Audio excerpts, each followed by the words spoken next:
Isa sa mga paraan mga ka-jungle upang mapaganda ang inyong mga houseplant o mga indoor plant ay ilalagay natin sila sa tubig. Kaya naman kung gusto mong malaman, tapusin mo ang video na ito. Hello mga ka-jungle, for today's video ay i-share ko sa inyo ang paglipat natin dito ng halaman na ito na indoor plant dito sa tubig. Pero hindi po ito water propagation, ito lamang po ay pan-design sa ating loob ng bahay o kumbaga indoor plant talaga siya. Naman mga ka-jungle, i-prepare natin ang tubig at ang tubig na gagamitin natin dito ay tap water o galing sa puso. Hindi galing sa puso talaga ha, galing sa puso. Yung puso sa tubig ha. At gumamit ako dito ng Leca clay o clay ball. So mabibili niyo po ito sa hardware o kahit saang garden shop mga ka-jungle. So ang ginagawa ko dito mga ka-jungle para maging matanggal ang kanilang mga chemical dito sa Leca clay o sa ating mga Leca ay syempre hugasan natin ito ng tubig. Kasi mahalaga na matanggal talaga ang mga chemical dito sa Leca clay para hindi maapektuhan ang ating mga halaman. Pwede nyo din itong ibabad magdamag mga ka-jungle pero yung akin ay hugasan ko lang para syempre meron pa rin ilang mga nutrients na makukuha ang ating mga halaman. After nga mahugasan na ating mga Leca clay, ay papatuyuin natin ito mga ka-jungle gamit ang ating mga terracotta pot para mabilis lang siya mapatuyo. Alam nyo ba mga ka-jungle, ang ating mga Leca clay ay ginagamit din sa mga anthurium, sa mga philodendron at yung mga aroids na plant. Dahil nga well drained talaga kapag Leca clay ang inyong gagamitin. Pero medyo mahal siya kaunti mga ka-jungle kapag ito po ang gagamitin nyo sa lahat ng mga halaman nyo. So ako, mapupurdoy talaga kayo. Nung una nga ay nahirapan ako maghanap ng mga Leca clay dito sa aming lugar dahil nga ang Leca clay dito ay hindi naman sikat at hindi naman sikat talaga ang mga indoor plant dito sa aming lugar. Ang sikat kasi na natatandaan ko ay yung Davao, Cebu, Manila. Yan po yung mga sikat na may mga indoor plant dito kasi sa amin ay more on landscaping, gardening. Yan po ang mga medyo sikat dito na mga term ng mga plants, di ba? Pero yan mga ka-jungle, medyo nako-convert naman po ang mga people dito sa Tacloban City na nag-convert na sila into a indoor plant kasi nga marami na din ang nagtatanim dahil nga wala silang space sa outdoor. Kaya naman ipinapasok nila ang mga halaman nila dito sa indoor. Kaya man medyo mga mga peripheralias na ginagamit sa paghahalaman dito, kagaya ng ating mga Leca clay na importante din ito na meron tayo sa ating mga aroids plant. At ang sunod naman natin na gagawin ay syempre kumuha ako ng mga halaman na magaganda dito katulad ng syngonium. Ito ang syngonium na white butterfly, ang napakaganda nito. At ito naman po ang ating enjoy potos at napakaganda parang plastic mga ka-jungle.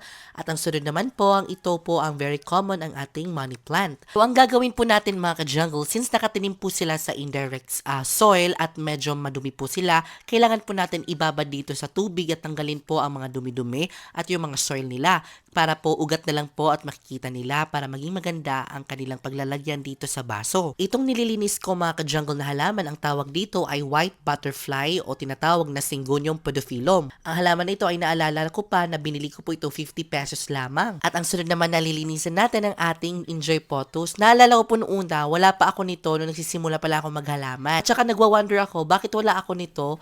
Sobrang common ng halaman na ito. At ngayon, bumili ako mga 50 pesos lang isang cuttings. At yun, naparami ko na. Kung kayo ay maglilipat sa indoor plant at saka gusto nyo ilagay sa tubig, dapat talaga ay linisan ninyo ang mga ugat nito para matanggal po, ay matanggal po ang mga soil. Dahil nga ay gagawin natin dito ay magiging water na siya. Kumbaga maging aquatic plant o terrarium na siya. So ayan na nga mga ka-jungle, pangalawa na po ang linis dito sa ating mga indoor plant at napakaganda nga dahil natanggal na po ang mga soil. So ang gamit ko po dyan na tubig ay tap water lang, hindi pa ko gumamit ng chlorinated water. So after matuyo ng ating halaman ay ililipat na natin dito sa ating magandang baso at lalagyan po natin ng Leca clay o Leca balls. So itong mga Leca balls ay makakatulong makapag-support para medyo maging maugat pa ang ating mga halaman dito sa ating natanim na water dito sa ating mga indoor plants. Itong mga halaman na ito ay nagtatribe naman po sila sa tubig dahil medyo aquatic po ang halamang ito. Kaya naman kung gusto nyo maging maganda din ang inyong mga indoor plants, sundin lamang po ito at enjoy watching mga ka-jungle.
Ayan na nga mga ka-jungle, natapos mo ang video na ito at I hope nagustuhan mo ang video nito at nag-enjoy kayo at I hope may natutunan kayo mga ka-jungle, and I will see you next episode because more plant, less stress. Don't forget to follow and subscribe to my YouTube channel. It's Mark of the Jungle Plant.